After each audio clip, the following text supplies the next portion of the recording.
वाट एवढी पहा की तिला यावं लागेल आणि प्रेम एवढं करा की तिला स्वीकारावं लागेल. पण प्रेमाची खरी व्याख्या स्वीकारण्यात नाही, तर तिच्या आनंदात स्वतःचा आनंद शोधण्यात असते. मी तिची वाट पाहत राहिलो. प्रत्येक दिवस, प्रत्येक रात्र. कधीतरी ती परत येईल या आशेनं.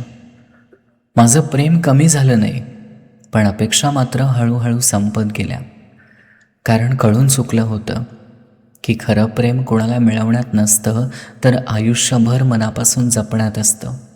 आणि आजही ती आली नाही तरी हरकत नाही, कारण माझ्या प्रेमात आजही तिच्यासाठी तीच जागा कायम आहे. मला आवडली हा योगायोग होता, पण अजूनही आवडते.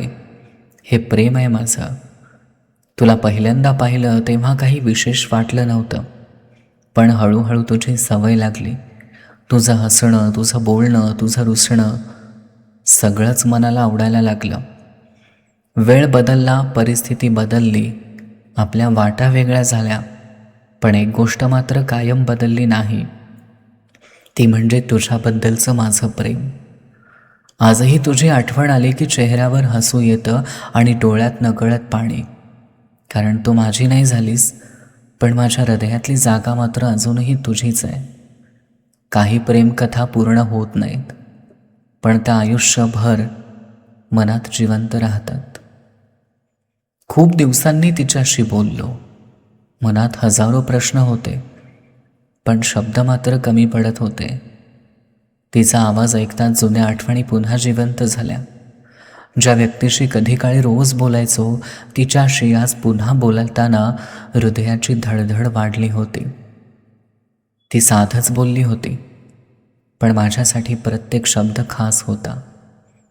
वेळ बदलला, परिस्थिती बदलली, पण तिच्याबद्दलच्या भावना अजूनही तशाच होत्या. काही क्षणासाठी वाटलं जणू काळ पुन्हा मागे फिरलाय आणि आपण पुन्हा त्या जुन्या दिवसात हरवून गेलो.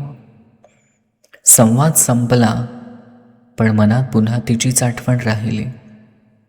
तिने काळजी घे एवढंच म्हटलं, पण त्या 2 शब्दांनी मन पुन्हा तिच्यात अडकून पडलं.